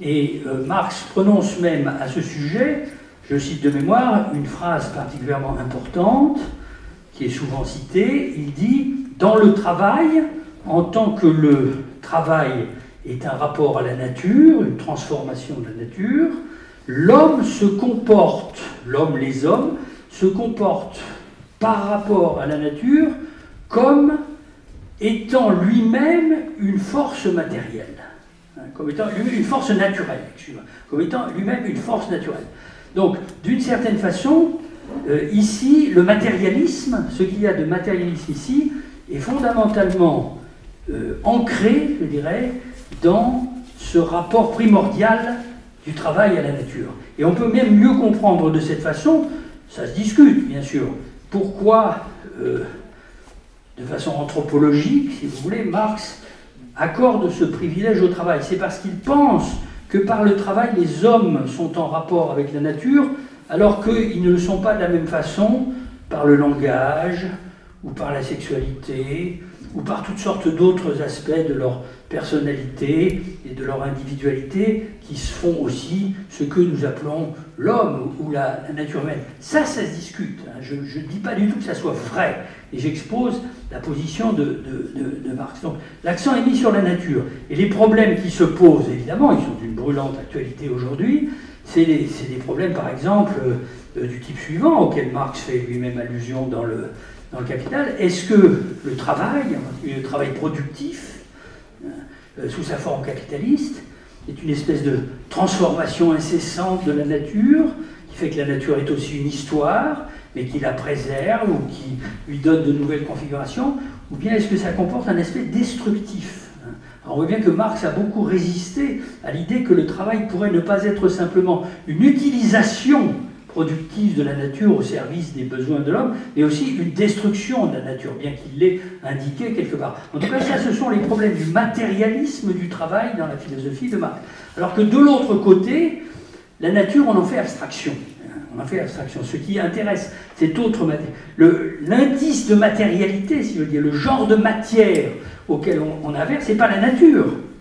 C'est la société, c'est les rapports sociaux qui ne dépendent pas de notre volonté et qui se construisent, en particulier dans l'économie, à distance ou en dessous de la politique. Bon. Alors, voilà, c'est ça que je voulais dire, au fond. Les embarras des marxistes avec le matérialisme de Marx tiennent à des causes politiques. J'ai essayé de résumer tout à l'heure, au rapport que l'utilisation du marxisme entretenait avec les conjonctures historiques, les situations révolutionnaires, ou au contraire les situations de stagnation et de régression de la révolution dans laquelle se trouvaient les marxistes. Mais le fond du problème philosophique, en tout cas pour ce qui concerne Marx, le fait que Marx ne soit pas en dehors de la question, vient du fait que chez Marx lui-même, matérialisme peut s'entendre en deux sens tout à fait différents. Alors vous allez dire, vous avez trop parlé, donc arrêtez-vous. Alors c'est ce que je vais faire. Bon, mais c'est embêtant d'une certaine façon, parce que ça suggère qu'on ne peut pas sortir de cette dualité. Bon. Alors, je reviens à mon point de départ, évidemment. Le matérialisme dialectique, est un formidable système, de réduction, de résolution de ce genre de contradiction ou de dualisme, et il est possible que d'autres alternatives proposées aujourd'hui, y compris le matérialisme aléatoire d'Althusser ou d'autres encore, puissent essayer de remplir ce rôle. Naturellement, Marx lui-même s'est battu toute sa vie avec ça, et il a fabriqué différents schémas, dont le plus connu est celui qui, on commande ça dans les classes longuement, et celui qui figure dans la préface de la contribution à la critique de l'économie politique de 1859. 1859, c'est la première version du Capital. Bon. Alors, je ne vais pas résumer tout ça, mais dans ce texte, de façon fameuse, Marx propose une construction allégorique, Althusser a appelé ça utopique, qui représente au fond la structure de la société. Et en général, on rappelle qu'elle est fondamentalement dualiste, c'est-à-dire, zut, je les mets à l'envers. Il y a en haut la superstructure, et en bas, il y a la base. On traduit aussi quelquefois l'infrastructure. Bon. Alors ensuite, quand on lit un peu plus le texte, on voit que Marx nous dit deux choses. Il dit, qu'est-ce que c'est que l'infrastructure? En tout cas dans les sociétés de classe. Ce sont des rapports de production déterminés, c'est-à-dire essentiellement des formes de propriété, ou mieux, des formes d'appropriation, appropriation du produit du travail de certains par certains autres, et puis d'autre part, ce sont des forces productives. Et on voit bien que force productive, c'est le concept clé. On peut même ajouter des forces productives matérielles. Alors les forces productives matérielles, c'est évidemment des outils ou des machines, plus des travailleurs, naturellement, plus des travailleurs. C'est même eux qui, d'une certaine façon, sont la force productive principale. Et puis, du côté de la superstructure, il nous dit il y a des formes politico-juridiques, donc c'est l'État, plus le droit, alors justement, de nouveau, le droit de propriété, mais aussi le droit constitutionnel. Et puis au-dessus de ça, il y a encore une espèce de superstructure de la superstructure, qu'il appellera ailleurs l'idéologie, alors je mets ce mot-là ici dans le texte, que ce passage désigne comme les formes de la conscience sociale à l'intérieur desquelles les hommes conduisent jusqu'au bout les contradictions ou les antagonismes de la société dans laquelle ils vivent. Et alors à ce moment-là, il décrit une espèce de moteur, si vous voulez, de la transformation historique. Il dit les forces productives changent tout le temps, elles ne peuvent pas rester stables, elles bouleversent les rapports de production. Les rapports de production changent et par conséquent il faut que l'État et le droit changent. Et finalement, dans l'idéologie, on mène ce combat jusqu'au bout. Bon. Alors ça, c'est la tentative de Marx pour tenir ensemble,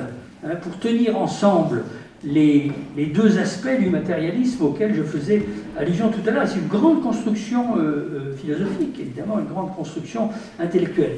Mais ce qui est intéressant, et c'est mon tout dernier mot, c'est qu'on peut la lire de deux façons. On peut la lire de deux façons. Et je crois ce point très important. On peut la lire comme je viens de le suggérer, c'est-à-dire le moteur est en bas. C'est dans la matière que tout se met en mouvement, parce que la matière est le principe énergétique, en quelque sorte, de l'histoire, alors que les idées, l'idéologie, l'état de droit, seulement des reflets plus ou moins passifs. Donc ça monte comme ça. La transformation historique monte de l'infrastructure à la superstructure. Et là, il s'en faut de très peu, bien sûr, pour qu'on arrive au déterminisme dont je parlais tout à l'heure. Mais il y a une autre façon de lire le texte, qui n'est pas moins intéressante, et dont je pense que Marx l'a lui-même mise en œuvre dans beaucoup de ses textes historiques.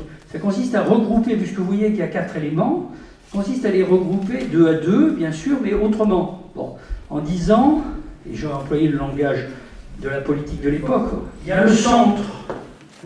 Le centre, qu'est-ce que c'est? Le centre, c'est l'ordre social. C'est l'ordre social. C'est ce qui est stable. Alors évidemment, dans la perspective d'un révolutionnaire ou d'un libertaire comme Marx, on pourrait dire c'est ce qui nous écrase. Et c'est en même temps aussi ce qui nous fait vivre, bien entendu, ce qui nous donne les cadres de notre existence. Ce lycée, là, bon, c'est un cadre social. Ça nous écrase. Peut-être le plafond est un peu bas. Mais bon, en même temps, c'est grâce à ça que nous vivons, que nous apprenons, que nous... Enfin, bon. En tout cas, ce centre-là, si vous voulez, c'est l'ordre établi. C'est l'ordre établi. C'est le système de l'ordre établi. Parce que d'ailleurs, le discours politique du milieu du XIXe siècle, de l'époque de Marx, 1848, appelait justement le parti de l'ordre. Et en face du parti de l'ordre, il y avait le parti du mouvement. Alors, traduit dans la terminologie de Marx, le parti du mouvement, ça devient le parti de la révolution. Alors, où il est, le parti de la révolution? Le parti de la révolution, il est virtuel. Il est virtuel. Il n'est pas dans un seul endroit. Ça, les marxistes, ou certains d'entre eux, ceux qu'on pourrait appeler ouvriéristes, c'est pas nécessairement un mot péjoratif, et, reprenant le schéma que je disais tout à l'heure, diront, il est là, parce que ce qui est révolutionnaire dans une société, c'est les travailleurs, avec leurs machines, ou autrement contre leurs machines, cessant de travailler, ou proposant de travailler autrement. Bon. Alors manifestement, le texte de Marx suggère que pour qu'une révolution ait lieu, ça ne suffit pas. Pour qu'une révolution ait lieu, il faut qu'une rencontre se produise entre quelque chose qui vient d'en haut, de l'idéologie, et quelque chose qui vient d'en bas. Alors, évidemment, ça c'est aussi un des grands mythes romantiques de l'époque. L'alliance des travailleurs, des prolétaires d'un côté, avec les intellectuels, les philosophes de l'autre. Mais on n'est pas obligé de croire que pour qu'il y ait des idées, ou pour qu'il y ait de l'idéologie, il faut des philosophes. Enfin, en pratique, il en faut quand même un peu, heureusement. Bon. Mais ce qui est important, ce n'est pas l'existence des idéologues ou des philosophes, c'est l'existence des idées, c'est l'efficacité des idées. Et donc tout se passe comme si Marx nous disait, au fond, pour qu'il y ait une révolution, c'est-à-dire pour que l'ordre établi puisse être un peu ébranlé, puisse être un peu remis en question, on va dire que ça conduira à un changement définitif, mais pour qu'il soit remis en question, il faut qu'une jonction se fasse, entre les deux éléments qui sont aux deux extrémités et qui évidemment sont très profondément hétérogènes.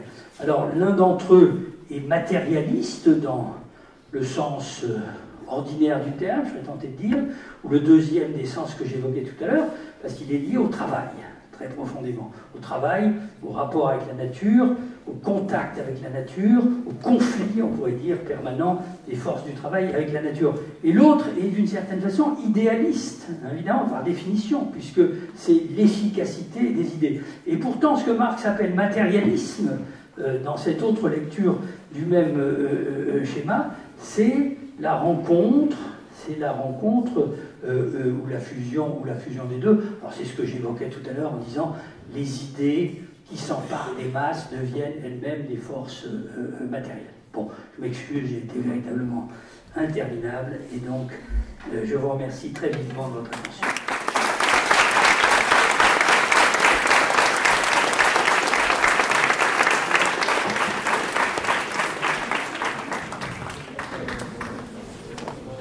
Je vous propose de vous laisser la parole, si vous souhaitez, pour réagir, questions, remarques et autres suggestions, bien évidemment.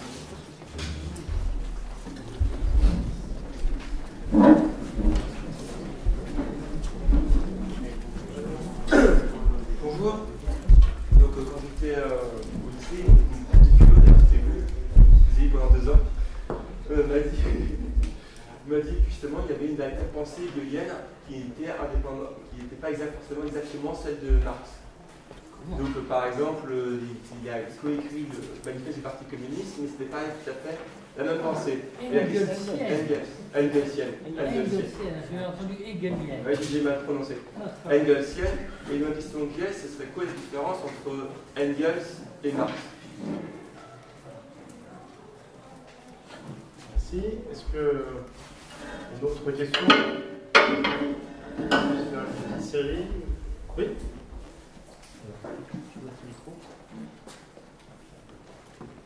La fin de l'exposé de M. Balibar, quand il a défini les deux idées de matérialisme, la première, il l'a rapporté aux rapports sociaux. Oui. J'ai été surpris que ce ne soit pas les rapports économiques. Bonne question. Merci. Est-ce que quelqu'un d'autre dans l'Assemblée voudrait intervenir, interroger? Moi, j'aurais une question, ça ne va pas étonner Balibar, sur la question de la singularité. Quand on peut penser le singulier, la singularité, dans un cadre marxiste, je ne sais pas ce que ça veut dire, mais en tout cas matérialiste. C'est la fameuse phrase de Sartre à propos de Flaubert. Vous savez que Sartre a consacré un très très gros ouvrage à l'itinéraire de Gustave Flaubert, comment Gustave devient Flaubert. Et Sartre résume sa démarche en disant que Flaubert est un bourgeois, mais tout bourgeois n'est pas Flaubert. Et comment pense-t-on finalement cette singularité d'un Flaubert bourgeois, mais qui s'imprime comme étant quand même un écrivain, Gustave Flaubert?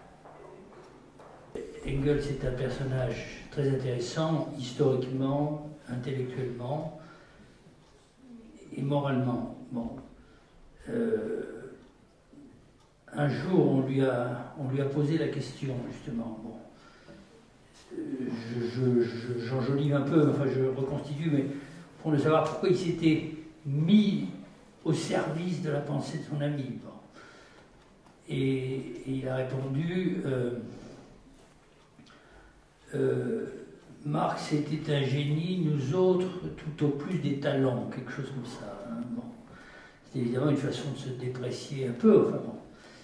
Mais c'est vrai, c'est-à-dire qu'il est probable que Marx appartient à un tout petit nombre des philosophes dont on peut dire que la suite de l'histoire des idées ou de la pensée est complètement changée par leur intervention. On ne peut pas, on est pour, on est contre, on en fait différentes choses, etc. Mais il n'est plus possible de penser après eux comme avant. Bon. C'est peut-être pas le cas d'Engels, même si Engels a joué un rôle très important dans la réception de la pensée de Marx. Mais par ailleurs, c'était deux personnalités très différentes. Et c'est peut-être d'ailleurs pour ça, entre autres choses, que leur amitié, qui a été un peu mythifiée, mythologisée par la tradition du mot ouvrier, était aussi profonde. Sur un certain nombre de questions, il n'y avait pas du tout le même genre d'attitude. Et l'un des points les plus intéressants, c'est la question des femmes. Sur ce point, il y a une différence radicale, je dirais, de personnalité et d'intérêt et d'engagement entre Marx et Engels. Alors, dire que Engels était un féministe, c'était peut-être aller un peu vite, bon. Mais ce qui est sûr, c'est que Marx ne l'était pas. Bon. Et jusque dans le détail de leur vie privée et dans leur façon d'aborder cette question, il y a une très profonde différence qui est très intéressante à étudier. Bon. Alors, monsieur, merci beaucoup de votre question sur les rapports sociaux et les rapports économiques. Vous avez raison. Vous avez raison. C'est-à-dire que les choses auraient été plus claires peut-être si j'avais précisé, donc j'aurais dû le faire, si j'avais précisé, donc j'aurais dû le faire, en effet, que les caractères que Marx retient et veut mettre en valeur, pour expliquer en quel sens, et ça va nous amener aussi à la question suivante, naturellement, en quel sens l'existence historique, mais aussi personnelle, finalement, des individus dans l'histoire est conditionnée, déterminée par les rapports sociaux dont ils sont à la fois les porteurs et les acteurs, on pourrait dire, et les agents. Bon, ce sont fondamentalement les rapports économiques. D'ailleurs, le grand renversement de perspective auquel j'ai fait allusion, très connu, bon, passer du primat de l'État et du droit à celui de la société ou de la société civile, est immédiatement suivi dans l'exposé général que Marx en donne, par des phrases que je cite de mémoire, et c'est l'économie politique qui nous fournit, je crois qu'il dit l'anatomie, ou je crois de cette société civile. Donc les rapports sociaux déterminants, en tout cas aux yeux de Marx, sont fondamentalement des rapports économiques. Seulement, et alors, quand j'ai fait mon petit schéma, oui, il est sur la page précédente, je ne vais pas le détourner, j'ai dit, évidemment, entre ces deux pôles très, très différents l'un de l'autre, de pensée matérialiste chez Marx, il y a quelque chose qui fait le lien, c'est la question de la production. Implicitement, j'allais bien sûr dans ce sens. Bon. Mais j'ai préféré dire rapports sociaux. Alors, on pourrait ajouter, grâce à vous, rapports sociaux économiquement déterminés, ou dont la détermination, en dernière instance, aux yeux de Marx, est une détermination économique, pour deux raisons, et je ne développe pas davantage. Bon. Le premier, alors peut-être que le troisième exposé, j'exagère là d'anticiper sur sa liberté, mais il nous en parlera un peu mieux que je n'ai fait moi-même, c'est que le terme même d'économique est dangereux. Hein. Au fond, parmi les variantes, comment dire, de déformation, de déviation, les aspects auxquels certains marxistes ont voulu réagir. J'ai mentionné le réductionnisme, Isabelle Garot est longuement retenu. J'ai parlé de déterminisme, j'aurais pu dire aussi l'économisme. Au fond, pour éclaircir ceci, il faudrait s'étendre un peu plus sur la question de la critique de l'économie politique qui est au cœur du travail de Marx. Bon. Et ce qu'on trouve au cœur de la critique de l'économie politique chez Marx, par exemple dans les célèbres développements sur le fétichisme de la marchandise, etc., bon, c'est l'idée que les rapports économiques ne sont pas des rapports naturels, que les rapports économiques sont, au fond, eux-mêmes fondamentalement des rapports sociaux, doivent être compris en termes de rapports. C'est-à-dire que ce sont des structures sociales d'organisation de l'économie qui sont ici déterminantes. Par exemple, le salariat, l'esclavage, bon, tous les modes de production auxquels Marx s'intéresse, c'est des structures sociales de l'économie. Bon. Donc finalement, entre les deux, si vous voulez, il est très difficile et finalement il est trompeur, il est dangereux de vouloir choisir un des deux termes. Donc j'accepte absolument votre correctif et j'essaie de récupérer tout de suite la mise, ou plus exactement de compléter la présentation en disant oui, il est très important de savoir qu'aux yeux de Marx, cette détermination matérielle du fonctionnement de l'histoire des sociétés est en dernière analyse une détermination qui vient des structures économiques, à condition de comprendre les structures économiques comme des structures sociales. Et là, Isabelle a très bien, et au cœur des choses, au cœur des structures sociales, alors vous allez me dire, mais on va se retrouver du côté de Hegel peut-être, un peu, bon, il y a évidemment fondamentalement l'idée qu'il s'agit d'une lutte, ou qu'il s'agit d'un antagonisme, ou qu'il s'agit d'un conflit. Enfin, l'idée de conflit économique n'a pas beaucoup de sens pour Marx. Il y a des contradictions économiques, il y a des crises économiques, mais le conflit, c'est fondamentalement un conflit social. Et si le cœur de l'économie capitaliste est justement ce rapport conflictuel, il faut dire que c'est un rapport social. Donc, j'ai été trop vite, merci de m'aider à corriger les choses, mais je ne laisse pas tomber mon social, si vous voulez. Bon. Alors, dernier point, et pardonnez-moi, je me laisse un peu dériver. Nicolas, merci de votre question. On va révéler au public quelques pans de notre histoire personnelle, notre singularité. J'ai été nommé professeur, comme on l'a rappelé tout à l'heure très gentiment, j'ai été nommé professeur à l'université de Paris-Ouest, qui à l'époque s'appelait Paris 10. Maintenant, ça s'appelle Paris-Ouest, Nanterre, La Défense. Il y a encore quelque chose d'autre? Non, ça va être intégré au commun, quelque chose. Bon, je ne me retrouve plus là-dedans. De mon temps, c'était Nanterre. Bon. Donc, je suis arrivé à Nanterre en 1993 comme professeur, avec derrière moi déjà évidemment de longues années d'enseignement ailleurs, comme maître de conférence. Bon. Et j'avais un vieux copain qui était prof à Nanterre, lui, depuis longtemps, Pierre Osmo, qui était mon aîné de quelques années. C'était un type merveilleusement gentil, extraordinairement dévoué aux étudiants, un kantien de stricte obédience. Donc pour lui, ce qui comptait, c'était l'impératif catégorique. Et donc il rigolait pas avec le boulot. J'arrive à Nanterre, il me dit bon, on t'est nommé professeur ici, c'est pas pour t'amuser, hein, il faut que tu travailles, etc. Donc j'ai un étudiant, un très bon étudiant, qui veut travailler sur Sartre, il faut que tu le prennes en maîtrise avec toi. Alors, je dis, moi tu sais, je connais pas grand chose à Sartre, je suis un très mauvais sartrien, j'ai été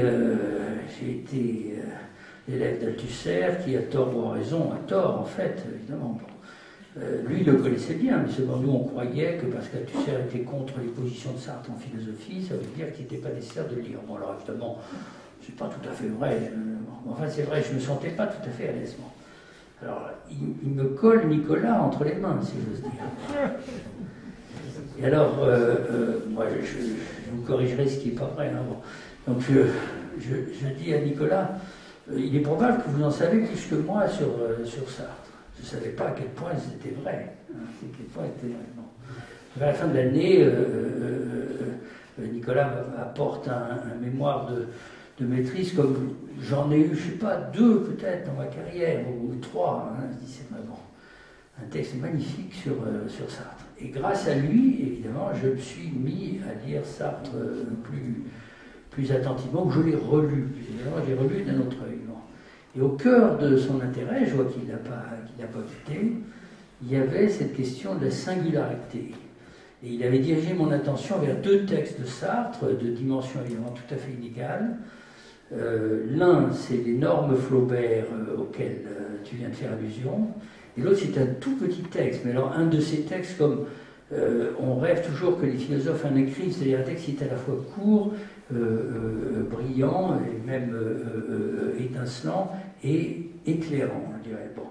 C'est un texte qui s'appelle justement l'universel singulier, et que Sartre a écrit, je crois, en 1966, sur Kierkegaard, son philosophe de prédilection, oui, son philosophe de prédilection, pour le centenaire de Kierkegaard à l'UNESCO, etc. Bon, alors, abrégeons. Bon, au fond, ce que Sartre dit, aussi bien dans l'un que dans l'autre de ces deux textes, dans des dimensions variées, c'est il y a quelque chose qui échappe au marxisme.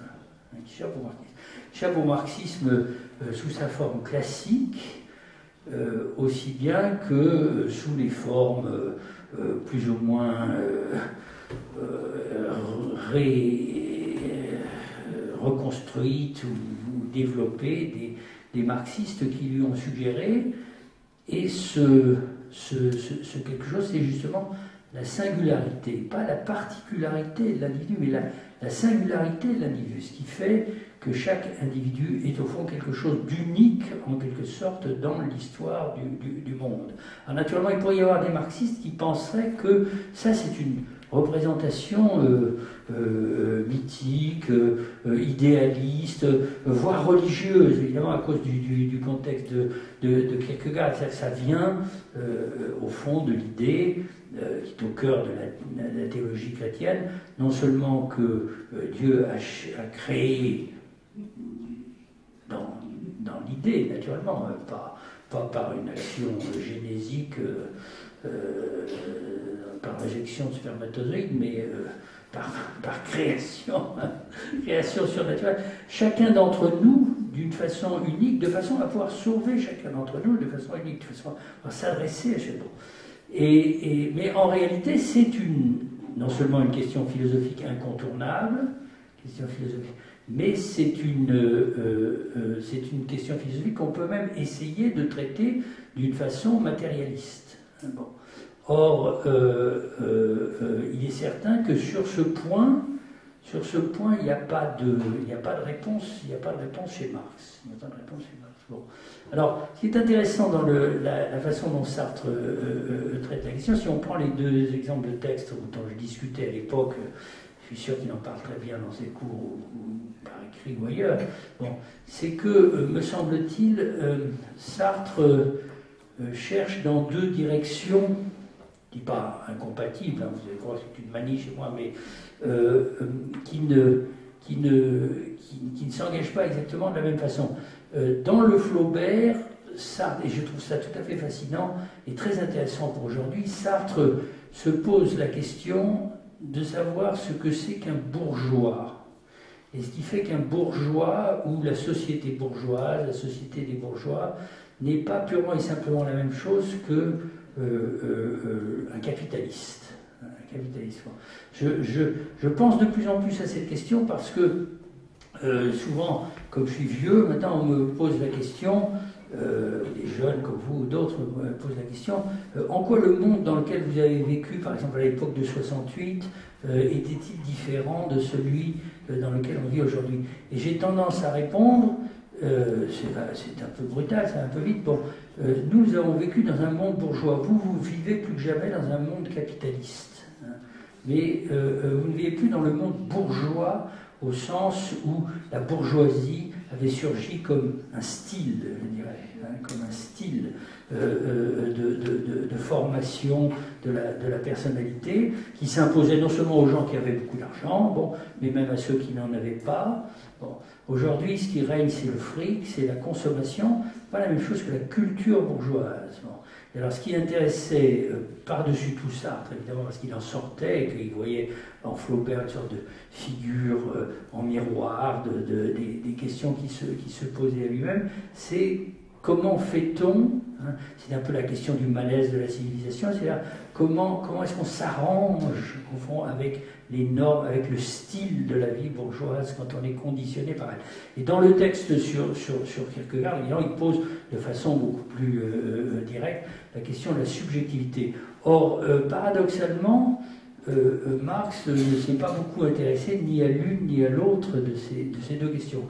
Mais inversement, je pense que Sartre aurait sans doute convenu, et même il l'a dit, que aucune de ces deux questions ne peut être posée ni développée ou résolue, ni celle du style de vie ou de la culture. Bon, alors, d'autres, évidemment, l'ont fait à la même époque dans d'autres termes.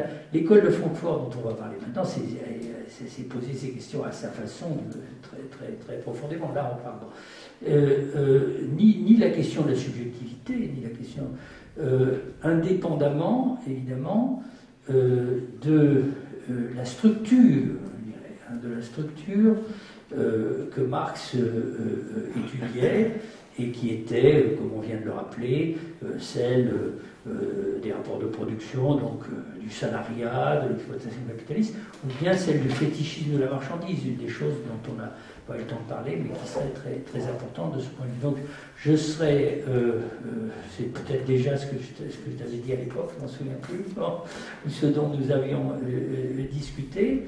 Bon, je serais tenté de répondre à ça. Mais est-ce que la façon de Sartre, qu'a eu Sartre de traiter ce problème est la seule possible? Ça, c'est pas sûr. Hein, ça, c'est pas sûr. C'est une façon très profonde de le traiter, et très belle par M. Marchais, donc de toute façon très éclairante, mais c'est pas nécessairement la seule possible. On peut essayer de le traiter avec la psychanalyse, mais on peut essayer de le traiter comme l'avait fait Althusser avec Spinoza. C'est-à-dire que Althusser n'était pas un philosophe indifférent à la question de la singularité. Simplement, il cherchait la réponse dans une autre direction. Et au fond, tous les marxistes qui ont été philosophes au sens fort du terme ont dû s'affronter à cette question. Et à ce moment-là, il a fallu qu'ils se portent au bord du marxisme, et même éventuellement qu'ils en sortent. Bon. Ce que Althusser, toujours lui, a exprimé dans plusieurs textes de la fin de sa vie par un jeu de mots évidemment terrible, en disant le marxisme est une théorie finie. Alors comme c'était déjà à l'époque où la crise du marxisme battait son plein, où il était évident que le marxisme était en difficulté pour toutes sortes de raisons, et on commençait déjà à proclamer la fin du marxisme, c'était une façon risquée de jouer avec cette idée. Mais ce que lui voulait dire, c'est pas que le marxisme avait perdu toutes ses capacités d'explication, que c'est la fin du marxisme. Il voulait dire qu'il y a des bornes, hein, qu'il y a des limites. Hein, c'est-à-dire que le marxisme n'a pas réponse à tout. Et ça, c'était aussi une des façons d'essayer de se dégager de la tradition du matérialisme dialectique à laquelle je faisais allusion tout à l'heure. Parce que, évidemment, dans la tradition du matérialisme dialectique, avec ses très fortes connotations religieuses auxquelles j'ai fait allusion, on croyait, on essayait de se persuader que le marxisme était une théorie infinie, d'une certaine façon. Bon. Et alors, évidemment, moi, quand je pense à ça, je me dis théorie infinie, c'est terrifiant. Hein, c'est terrifiant. Donc, heureusement que le marxisme n'est pas une théorie infinie. Merci beaucoup.